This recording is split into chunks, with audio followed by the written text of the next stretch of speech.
Hello everyone. In the previous video, we were discussing about the key features or the main features of federalism.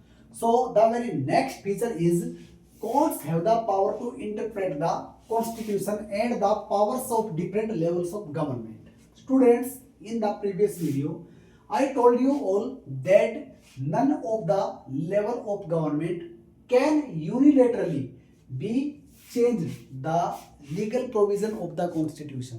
Okay, कि सरकार का कोई एक स्तर है या लेवल है, वो अकेला किसी भी लीगल प्रोविजन को, मतलब संविधान की किसी भी नीति को या रूल और रेगुलेशन को अकेला पास नहीं, वो चेंज नहीं कर सकता है। इसके लिए दोनों की कंसेंट जरूरी है, लेवल्स की।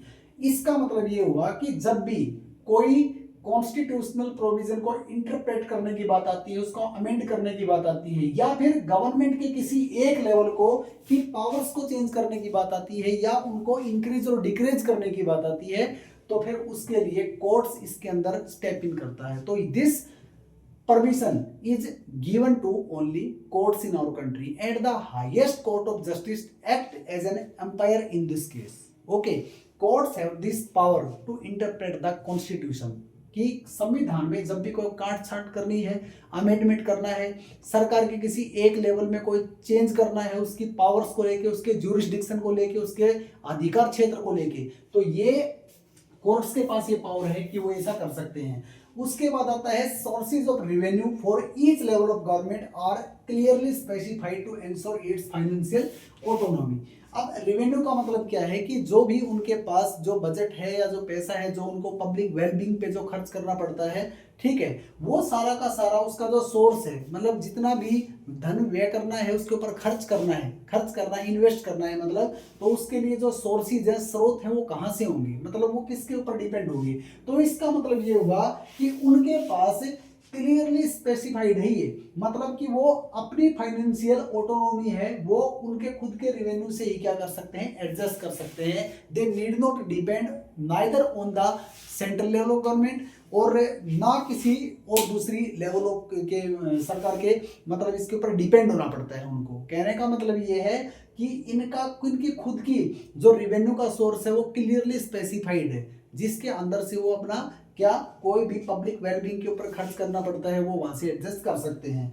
ठीक है, उनको डिपेंड होने की जरूरत नहीं होती है। ये पहले होता था, लेकिन बाद में ये 1992 में जब अमेंडमेंट किया था, तो उस टाइम पे बहुत सारी पावर लेके और लोकल गवर्नमेंट्स को भी दे दी गई थी, जिसे हम डिसेंट्रलाइजेशन ऑफ पावर्स कहते हैं, विकेंद्रीकरण कहते हैं जिसे।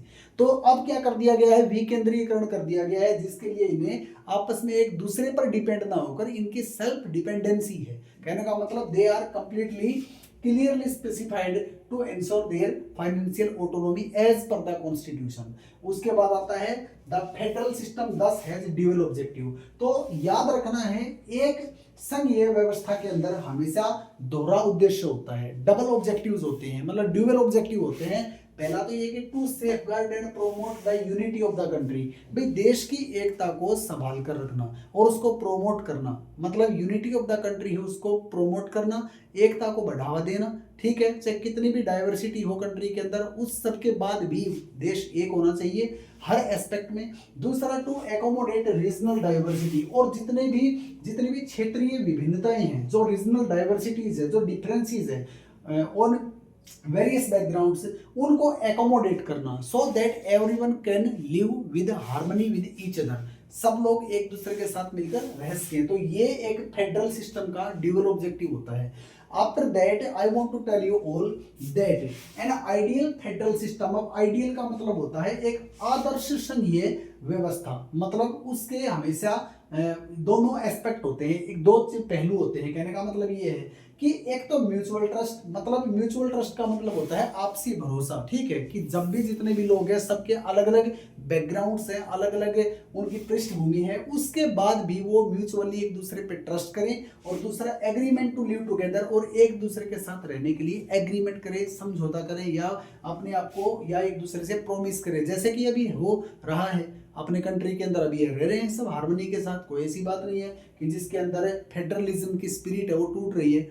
ठीक है, तो ये इसका इसके दोनों पहलू होते हैं कि आपस में म्यूचुअली मतलब ट्रस्टेड हो, और दूसरा एक दूसरे के साथ रहने के लिए एग्रीमेंट हो। तो we can say that all these were the important features of federalism. Okay students, ये एक संघीय व्यवस्था की मुख्य विशेषताएं थी। ये 7 के 7 पॉइंट्स है, इनको प्लीज माइंड में रखिए ताकि आप आगे आने वाले एग्जामिनेशन में, फाइनल एग्जामिनेशन में बड़ा इंपॉर्टेंट कॉन्सेप्ट है। अगर इनमें से शॉर्ट आंसर टाइप क्वेश्चन या लॉन्ग आंसर टाइप क्वेश्चन में से कोई क्वेश्चन आता है तो you can do it. Okay, so I hope you will understand about the main features of federalism, students, and if you have any query or doubt in your mind regarding this topic, you can make a comment in the comment box. Thank you so much for watching this video. Thank you.